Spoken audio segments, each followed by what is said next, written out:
The Admiral smirked as he pulled up her file on the screen. Redactions everywhere, gaps in her service record. The perfect target for today's example. "Commander Winters," his voice dripped with mockery. "What was your call sign again? Too embarrassed to share it with us?" The room fell silent. She stood perfectly still, gray eyes revealing nothing as he continued his public humiliation. Then Captain Richardson noticed the small black insignia on her wrist and slowly rose to his feet. "Sir," his voice cut through the tension, "that's Reaper 1. From which city in the world are you watching this video today? If you enjoyed this story about unsung heroes and the power of quiet strength, consider subscribing for more military thrillers that honor those who serve without seeking the spotlight." Commander Nevia Winters moved through Naval Station Norfolk with practiced invisibility.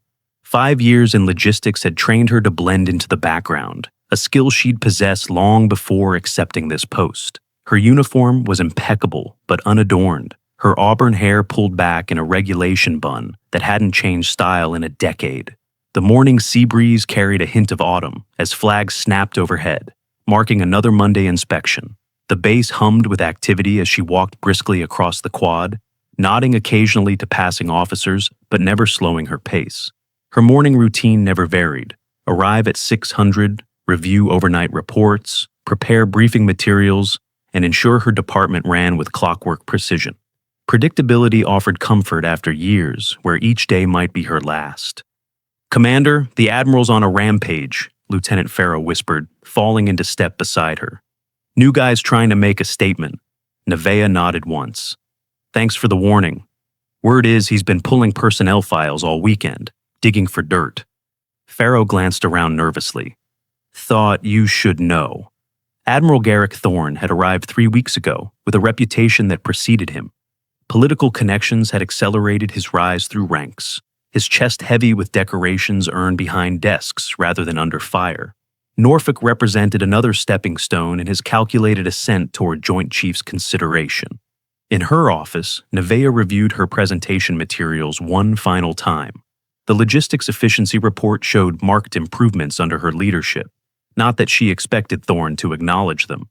Men like him rarely valued the invisible work that kept military operations functioning. She massaged her left shoulder, where an old injury protested against the changing weather. The movement caused her sleeve to ride up, revealing a small black tattoo on her wrist.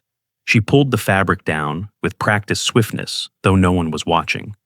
The briefing room buzzed with nervous energy as department heads assembled 15 minutes before the scheduled meeting. No one wanted to be the last to arrive, with Thorne's reputation for punctuality bordering on obsession. Conversations happened in low murmurs, ceasing altogether when the Admiral's aides began arranging his materials at the head of the table.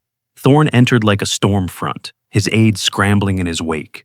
Tall and imposing with silver hair cropped militarily short, he carried himself with the confidence of someone accustomed to immediate deference. His eyes, cold blue and calculating, swept the room before he took his seat. "Let's not waste time," he announced, voice filling the space without effort. "Fleet readiness is unacceptable. I want answers, not excuses." For 30 minutes, Thorne dismantled each presentation, interrupting with pointed questions designed to unbalance rather than inform. Officers with decades of experience shifted uncomfortably as he questioned basic competencies and made thinly veiled threats about career consequences. When Nevea's turn came, she spoke directly, her voice quiet but clear. "Logistics has addressed the supply chain inefficiencies from last quarter. We've implemented a new tracking system that's reduced delivery delays by 23%. Thorne frowned at her brevity. "That's it, Commander? The complete report is in your brief, sir. I've highlighted key metrics on page 3. I'm available for any specific questions." Something in her calm demeanor seemed to irritate him. He leaned forward. "Let me be specific then. Why are we still seeing maintenance delays on the Roosevelt? Parts shortages from Northrop. We've established alternative sourcing and expect resolution within 2 weeks. 2 weeks is unacceptable.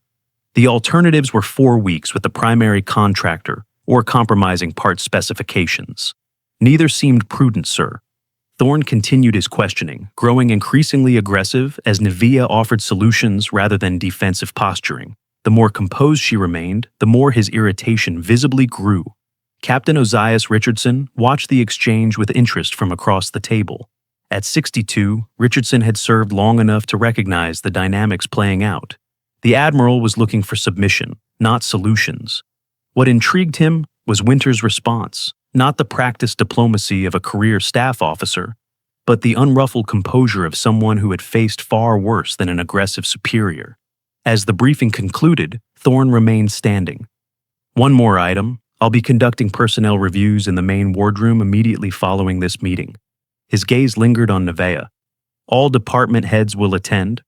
Officers exchanged concerned glances. Public personnel reviews were unusual at best, potentially humiliating at worst. Captain Richardson caught Nevaeh's eye across the table. His expression carried a silent warning she couldn't quite interpret. She gave him a nearly imperceptible nod in acknowledgement before gathering her materials. In the hallway, Nevaeh felt a presence beside her. Richardson had fallen into step, his weathered face unreadable. "Strange approach to leadership," he remarked quietly. "New command, new methods," she replied, non-committal. Richardson studied her profile. "We haven't formally met. Ozias Richardson. Neva Winters." "I know." Something in his tone made her glance at him sharply. His next words were barely audible.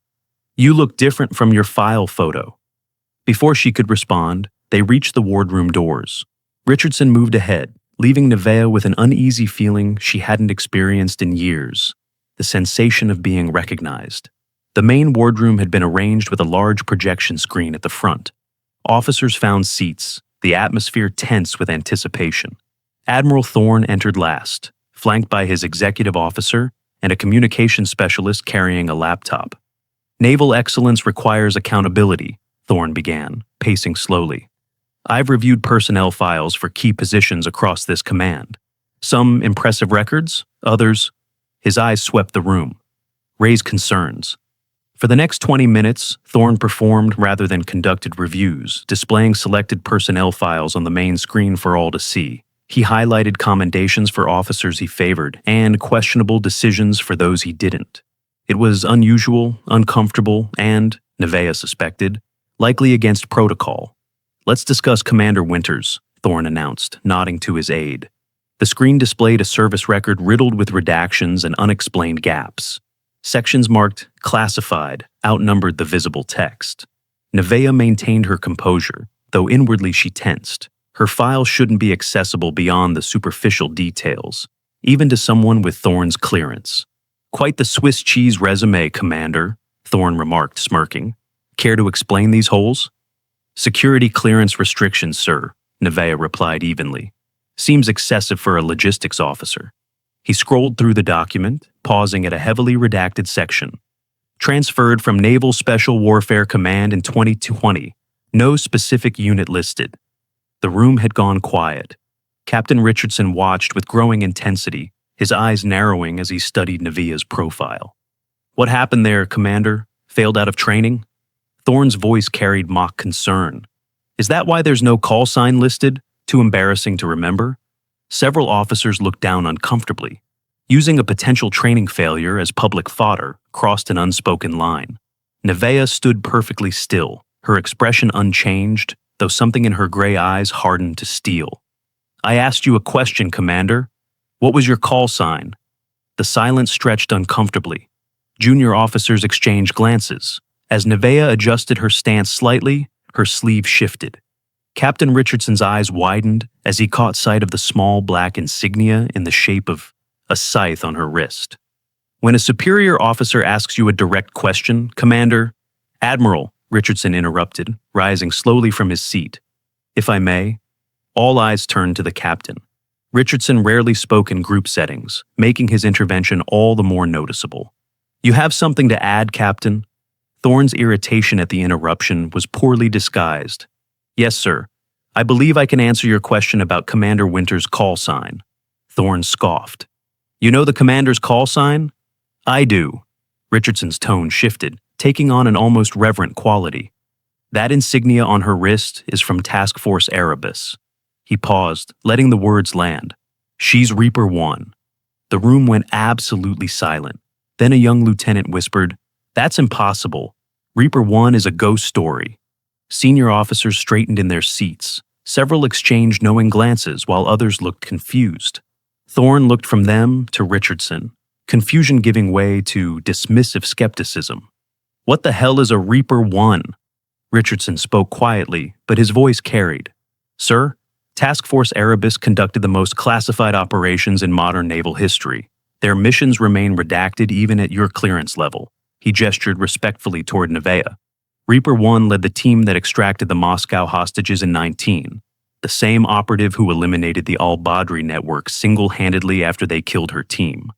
The room erupted in murmurs. Veteran officers looked at Nevaeh with new eyes. One commander with combat ribbons on his chest visibly paled. "That was her? Jesus!" he whispered to his colleague. Thorne attempted to regain control, his voice rising. "This is absurd. If Commander Winters were this operative you're describing, she wouldn't be shuffling papers and logistics." Nevaeh finally spoke, her voice soft, but carrying throughout the room. "Admiral, with respect, where else would you hide someone who needs to disappear?" Before Thorne could respond, his aide's phone rang. The lieutenant answered, listened briefly, then approached Thorne with visible apprehension. "Sir, Command Center is on the line. Your access of Commander Winters' file has triggered automatic notifications at Pentagon level. Her Tier 1 security clearance has just been reactivated by Naval Special Warfare Command."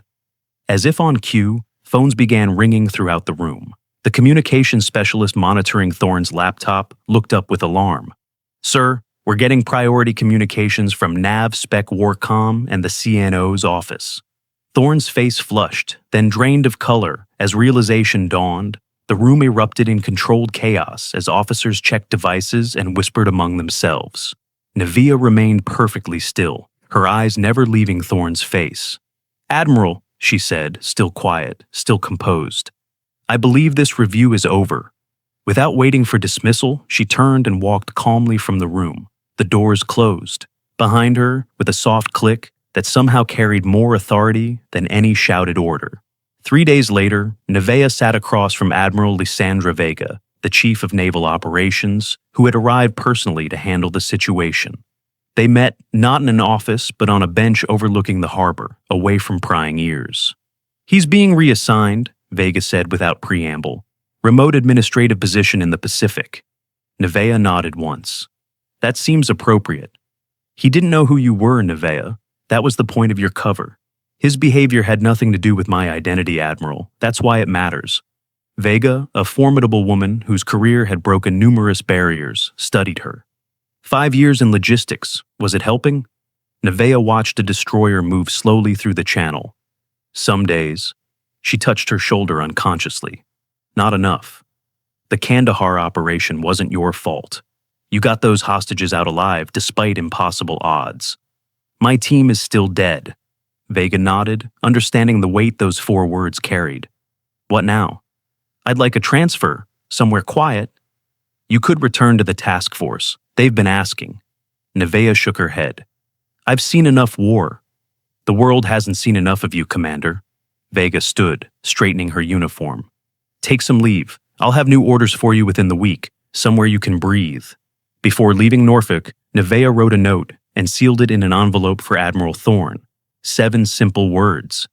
"Never mistake silence for weakness. N.W." 2 days after her meeting with Admiral Vega, Nevaeh stood in her sparsely furnished apartment, packing the few personal items she'd accumulated during her time at Norfolk. 5 years in one place was the longest she'd stayed anywhere since joining the Navy. Still, everything she truly valued fit into a single duffel bag. The doorbell rang, an unexpected sound. She rarely received visitors. Captain Richardson stood at her door, his weathered face solemn. "Permission to enter, Commander?" She stepped aside, allowing him into the small living room. Richardson surveyed the packed boxes and nearly empty shelves. "Leaving us already?" "New orders," she replied simply. Richardson nodded, hands clasped behind his back. "I wanted to apologize. What happened in that wardroom wasn't my intention. I recognized your insignia and couldn't stand by while Thorne continued his crusade." "No apology necessary, Captain." Nevaeh gestured toward the kitchen. "Coffee, please." They moved to the small kitchen where Nevaeh prepared 2 cups in comfortable silence. Richardson accepted his with a nod of thanks. I was at Bahrain when the news about al-Badri came through, he said quietly. Command couldn't believe one operative had eliminated the entire network. The rumors started immediately. Reaper 1 became almost mythical. Nevaeh said nothing, sipping her coffee. I never connected that operative with a logistics officer until I saw your insignia. Richardson studied her face. Why logistics? It suited my needs. To disappear, to be useful without being noticed. Nevaeh set down her cup. I appreciate your concern, Captain, but I've made peace with my choices. Richardson seemed unconvinced. Operators with your skills don't typically choose administrative roles, not willingly. I wasn't typical even before Kandahar. A ghost of a smile touched her lips. Definitely not after. The captain nodded slowly. Fair enough. Where will they send you now? Somewhere quiet, I hope. Richardson finished his coffee and stood. The Navy still needs people like you, Commander. Not just for your combat skills. For what then? For the reminder that true strength doesn't announce itself. He extended his hand. It was an honor meeting the woman behind the legend, however briefly. Nevaeh took his hand, her grip firm. The legend was always exaggerated. I doubt that very much. Richardson headed toward the door, pausing briefly. Your team would be proud of who you've become, Nevaeh. Remember that. After he left, Nevaeh stood motionless in the center of her apartment, the weight of his words settling over her like a physical thing. Her team. Zephyr, Talon, Wraith, and Cypher. 4 call signs, 4 faces that visited her dreams nightly. 4 soldiers who had trusted her judgment and died because of it. The next morning, Admiral Thorne sat alone in his office, staring at the transfer orders that had arrived via secure courier. Guam. About as far from the Pentagon and any chance of advancement as one could get, while technically remaining in the same hemisphere. His career, so carefully cultivated through connections and strategic assignments, had effectively ended. A knock at his door preceded his aide. Sir, Admiral Vega is here to see you. Before Thorne could respond, Lysandra Vega entered, her dark eyes, sharp with intelligence and hardened by decades navigating the male-dominated upper echelons of military leadership, fixed on him immediately. Admiral Thorne, I'll make this brief. Thorne rose stiffly. Admiral Vega, I can explain what happened. I'm not interested in explanations. Vega remained standing, declining the seat he offered. The situation with Commander Winters has been classified at the highest level. This incident will not appear in your service record, provided you accept your new assignment without complaint. Relief washed over Thorne's face, quickly replaced by calculation. That's very generous, Admiral. It's not generosity, it's operational security. Vega's expression remained impassive. Winters' identity and history remain classified. Your public exhibition risked exposing an asset whose value to national security cannot be overstated. I had no way of knowing who she was. That is precisely the point, Garrick. Vega used his first name deliberately, removing the shield of rank. You weren't supposed to know, but you were supposed to. Treat all officers under your command with respect, regardless of their apparent status. Thorne had no response.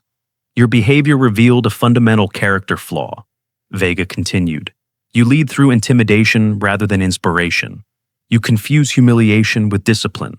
These are not qualities we value in flag officers. With respect, Admiral, my record speaks for itself. Yes, it does. 28 years of service without a single combat deployment. Rapid promotion through carefully selected administrative postings. Numerous commendations from superiors who appreciated your political connections more than your leadership abilities. Thorne's jaw tightened. That's unfair. Life is unfair, Admiral. Ask Commander Winters about fairness sometime. Vega moved toward the door, then paused. She left something for you. She placed a sealed envelope on his desk before leaving without another word. Thorne stared at the envelope for several minutes before opening it with unsteady hands. The note inside was brief, written in precise handwriting. Never mistake silence for weakness. N.W. 7 words that had effectively ended his career. 7 words from a woman he'd tried to humiliate without knowing she'd face dangers he couldn't imagine. The irony wasn't lost on him. 3 months passed. Winter settled over Naval Station Guam, though the temperature never dropped below 70 degrees. Admiral Thorne had established new routines, running a support command with minimal responsibilities and zero visibility to Washington leadership. His days passed in monotonous succession, each indistinguishable from the last. On this particular morning, Thorne reviewed personnel transfer requests when his aide announced an unexpected visitor. "Admiral, Vice Admiral Vega is here to see you." Thorne looked up in surprise. "Send her in." Lysandra Vega entered, still as imposing as he remembered. "Admiral Thorne." "Admiral Vega, this is unexpected." "Sit down, Garrick. This isn't a social call." Once seated, Vega placed a tablet between them. "Do you know what this is?" "No, ma'am." "The after-action report from Operation Black Scythe, 2019, Kandahar Province." She slid the tablet toward him. "You've been granted temporary clearance to read it. I want you to understand exactly who you attempted to humiliate." Thorne read in silence, his face gradually losing color. The report detailed a hostage rescue operation gone catastrophically wrong. Intelligence failures had led Commander Winters and her 5-person team into a carefully prepared ambush. Despite sustaining multiple gunshot wounds, Winters had eliminated 27 hostile combatants, secured and extracted 3 American hostages, and carried her dying communications officer 4 miles to the extraction point. The report included medical documentation of Winters' injuries: 2 gunshot wounds to her left shoulder, 1 to her right thigh, 3 broken ribs, and significant blood loss. She had refused evacuation until all hostages and her wounded team member were secure. "There's video," Vega said quietly, taking back the tablet. "I've seen it. She shouldn't have survived. The fact that she did, and still managed to save those hostages." She shook her head. "There's a reason they called her Reaper." "I didn't know," Thorne whispered. "That's precisely the point, Admiral. You weren't supposed to know." Vega's voice remained level. "But you were supposed to respect your officers regardless of their apparent status. Your behavior revealed a fundamental character flaw." Thorne had no response. Commander Winters requested logistics after Kandahar. She'd earned the right to any position she wanted. Instead of taking a medical discharge with full honors, she chose to continue serving quietly. "Where is she now?" "That's classified." Vega stood to leave. "The reason I'm telling you this isn't to make you feel worse. It's because we're transferring you again." "Where?" "Naval War College. You'll be teaching ethics and leadership." Her eyes hardened. "Maybe you'll learn something while you're there." After Vega departed, Thorne unfolded Nevaeh's note again. 7 words that had ended his ambitions and fundamentally changed how he viewed his entire career. On a secluded stretch of Maine coastline, Nevaeh Winters stood on the porch of a small cabin, watching waves crash against rocky shores. The winter air carried a biting chill that she welcomed after months in Norfolk's humidity. Her new assignment, liaison officer to Coast Guard Northern Command, required minimal interaction with other personnel and offered maximum solitude. The satellite phone in her pocket vibrated. She checked the display. Nav Spec Warcom, Task Force Erebus. She let it ring through to voicemail. Inside the cabin, Nevaeh prepared coffee and reviewed intelligence briefs that arrived weekly via secure courier. Her role was largely analytical now, identifying patterns in smuggling operations, consulting on interdiction strategies, occasionally providing insight on tactical approaches when Coast Guard units encountered armed resistance. The phone vibrated again. Same caller. This time, she answered. "Winters." "Commander?" The voice belonged to Admiral Corbin, her former commanding officer at Task Force Erebus. "You're a hard woman to reach." "That's intentional." A chuckle. "Still direct as ever. How's civilian life treating you?" "I'm still in uniform. Technically, word is you've gone full hermit up there." Nevaeh sipped her coffee, watching an osprey circle above the water. "Was there something specific you needed, Admiral?" "We want you back, Reaper. I'm not that person anymore." "The world still needs that person." His voice softened. "The task force is being reconstituted. New mission parameters. More oversight, better intelligence." The answer is no. "Nevaeh," he rarely used her first name. "What happened in Kandahar wasn't your fault. The intelligence was bad. Your team knew the risks. And they trusted me to bring them home." Silence stretched between them. Finally, Corbin sighed. At least come to Washington. Hear the briefing? If you still want to count seagulls afterward, I'll personally ensure no one bothers you again." She considered this. "When?" "Next Tuesday, 0900 Pentagon." "I'll think about it. That's all I ask." He paused. "One more thing. Did you hear about Thorne?" "No." "They've got him teaching ethics at the War College." Amusement colored Corbin's voice. "Word is he starts every lecture with your note. Never mistake silence for weakness." Turned it into some kind of personal mantra. After ending the call, Nevaeh walked down to the shore, letting the frigid spray hit her face. 5 months had passed since Norfolk.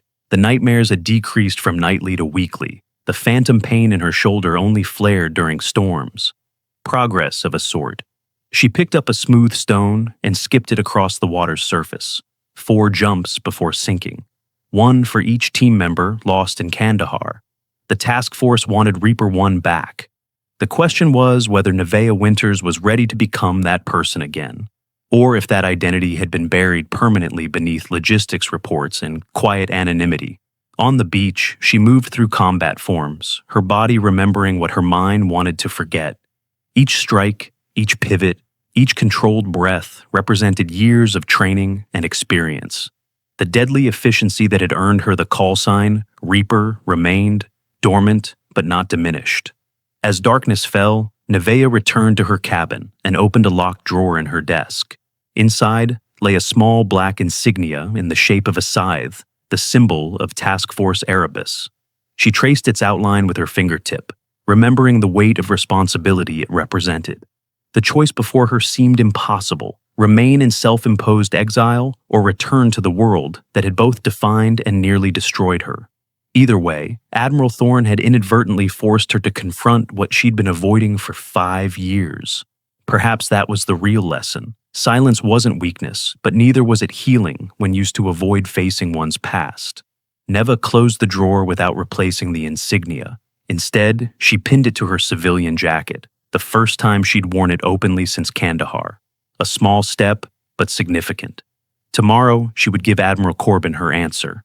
Tonight, she would honor her fallen team by remembering them not with guilt, but with the respect they deserved. 6 days later, Nevaeh stood outside the Pentagon's river entrance, her service uniform immaculate despite the early spring rain. The black insignia of Task Force Erebus was now properly displayed on her collar, a small concession to her former identity. The security checkpoint processed her efficiently, the guards giving no indication they recognized either her or her unique credentials. Admiral Corbin waited in the corridor beyond, his weathered face breaking into a rare smile. "You came," he said simply. "I said I would think about it. I thought about it." Corbin nodded, leading her through the labyrinthine hallways. "The task force has evolved since your time, Commander. More integration with conventional forces, better congressional oversight. Meaning more politics, more restrictions. Meaning fewer operators getting ambushed due to faulty intelligence," he countered. "The changes were necessary after Kandahar." They reached a nondescript door with a biometric scanner. Corbin placed his palm against it, then gestured for Nevaeh to do the same. The scanner hummed briefly before displaying her credentials. Winters, Nevaeh L. CDR, USN. Status: active. The briefing room beyond contained a conference table surrounded by 8 chairs, 5 of which were occupied. Conversation ceased as they entered. All eyes fixed on Nevaeh, specifically on the insignia at her collar. "Ladies and gentlemen," Corbin announced, "Commander Nevaeh Winters. Most of you know her by reputation." A lean, dark-skinned man in his 40s stood. "Reaper 1 in the flesh. The stories didn't mention you were so young." "The stories are generally exaggerated, Colonel," Nevaeh replied evenly. "Marcus Webb, Delta Force. I was on the QRF for your extraction at Kandahar." He extended his hand. "We never got to meet properly. You were unconscious by the time we loaded you on the helo." Nevaeh shook his hand, memories of that day flashing unbidden. The weight of Cypher's body as she dragged him through dust and gunfire. The copper smell of blood. The deafening noise of the extraction helicopter. "Thank you for getting us out," she said quietly. Corbin introduced the others: CIA liaison Vanessa Diaz, Naval Intelligence Commander Elliot Riker, British SAS Captain Lawrence Hayes, and Dr. Imani Carter, Psychological Operations Specialist. Please sit, Corbin directed. What you're about to hear is classified level 6. It doesn't leave this room. For the next hour, Nevaeh listened as they outlined a disturbing new threat. A former military contractor had established a private paramilitary organization operating in the lawless border regions between Afghanistan and Pakistan. Intelligence suggested they had acquired chemical weapons and were planning attacks against U.S. military installations across the Middle East. The leader calls himself Architect, Diaz explained, displaying satellite imagery of a compound nestled in mountainous terrain. Real name Alexei Volkov, former Spetsnaz, then Wagner Group. He's assembled an impressive force, ex-military from a dozen countries, all highly trained, all with personal grudges against Western powers. What's the mission? Nevaeh asked. Corbin activated a holographic display showing three-dimensional renderings of the compound. Precision strike. Neutralize Volkov. Secure or destroy the chemical agents. Extract with minimal casualties. Why not just bomb it? Underground facilities, reinforced against airstrikes, Webb explained. Plus, we need confirmation on the chemical weapons. Can't risk dispersal. Nevaeh studied the hologram, identifying defensive positions, approach vectors, potential extraction points. Her mind slipped easily into operational planning mode, despite 5 years away from direct action. This would require a full team, at least 8 operators. 6, Corbin corrected. You, Webb, Hayes, plus 3 Tier 1 operators of your choosing. Nevaeh looked up sharply. Me? I'm not cleared for combat operations. Your medical restrictions were lifted last month, Corbin said. Admiral Vega's orders. This is why she showed Thorne my file, Nevaeh realized. She was preparing to reactivate me all along. We need Reaper 1 for this, Commander, Diaz said quietly. Not because of the legend, but because you've operated in this region before. You know the terrain, the local dynamics, the tribal affiliations. And because Volkov was the primary intelligence source for Kandahar, Corbin added. He set your team up. He's the reason your people died. The room went silent. Nevaeh felt ice spread through her veins as the implications registered. The ambush that had killed her team and nearly cost her life hadn't been just an intelligence failure. It had been deliberate betrayal. You've known this how long? She asked, her voice dangerously soft. Confirmation came 3 months ago, Corbin admitted. We needed to be certain before bringing you in. Nevaeh stood abruptly. I need air. Outside, she leaned against the Pentagon's stone wall, breathing deeply despite the light rain. 5 years of believing she'd led her team into disaster through bad luck or poor planning. 5 years of carrying that weight. And now, the revelation that they had been betrayed by their own intelligence source. Corbin appeared beside her, offering silent companionship for several minutes before speaking. I'm sorry you had to learn it this way. Were you ever going to tell me if you didn't need me for this mission? He considered this. Eventually, when we had Volkov in custody or confirmed dead. Honesty doesn't come naturally to you, does it, Admiral? Not in our line of work. Corbin sighed. Your transfer to logistics wasn't just about your request for quiet duty. It was protective custody while we investigated what happened at Kandahar.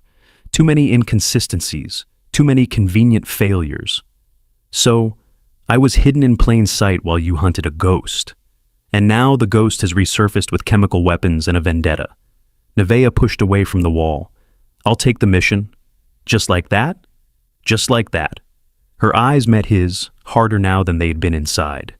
But I choose my team, I plan the operation, and I execute according to my assessment on the ground.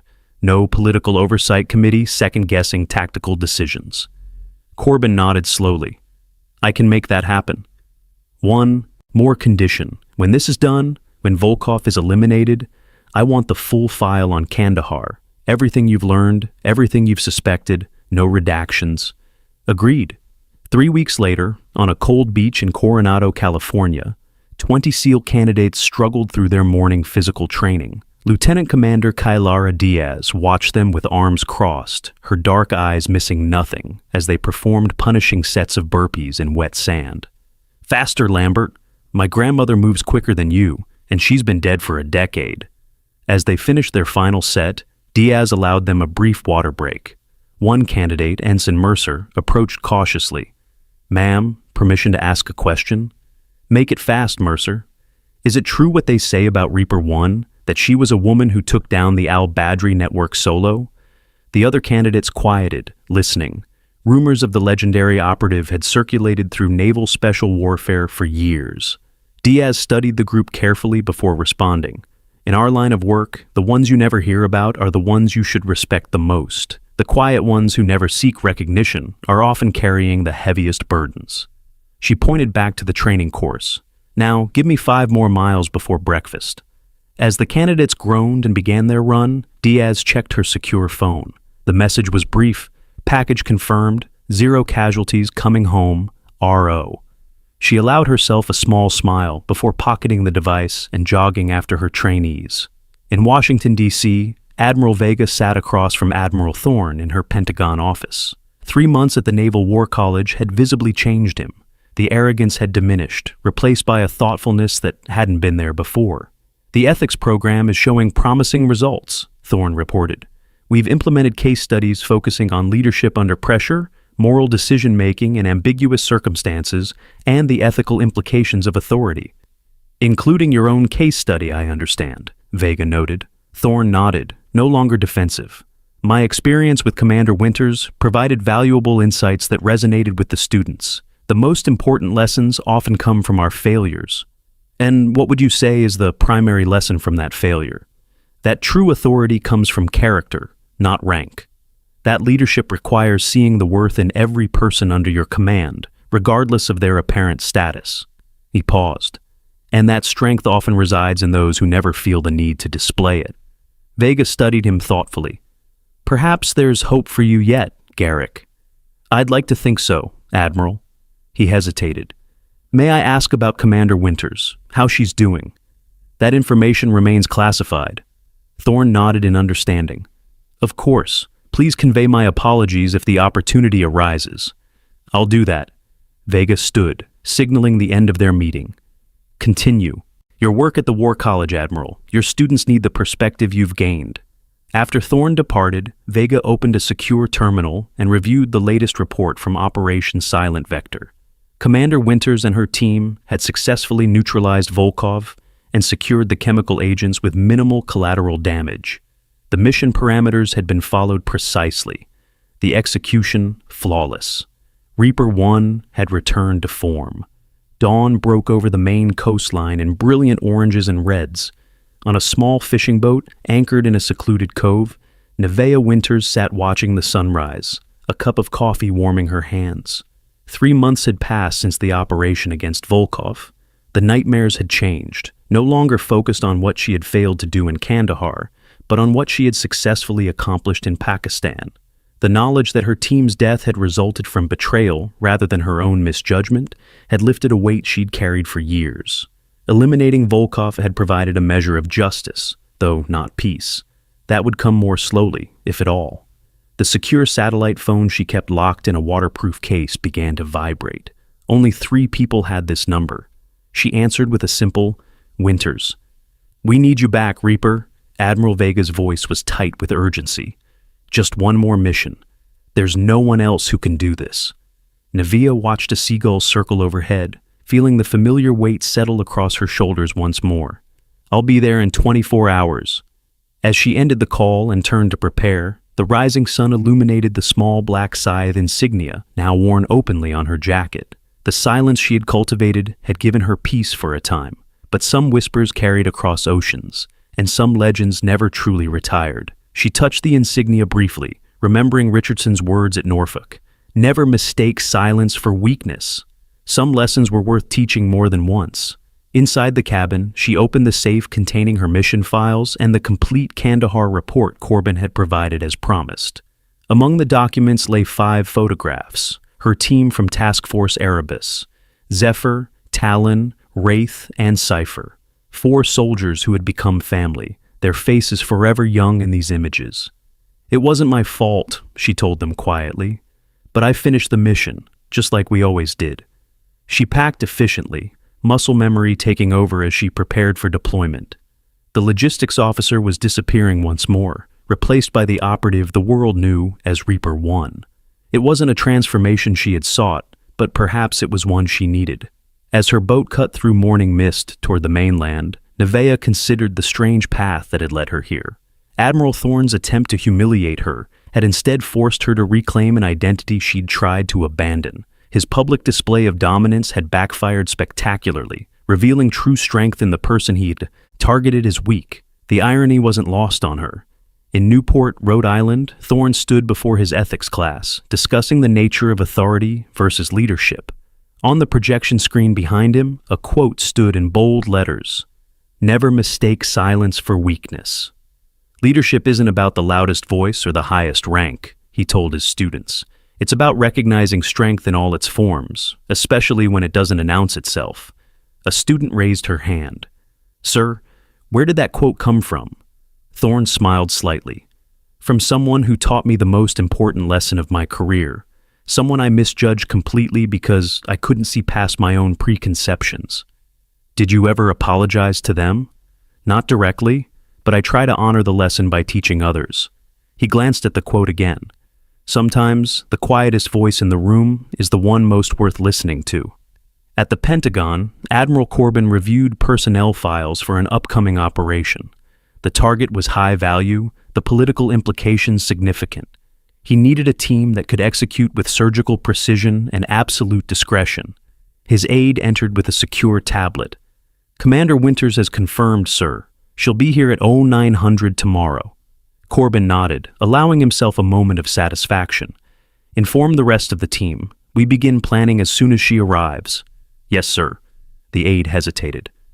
"If I may ask, sir, is she really as good as the stories say?" "No, Lieutenant."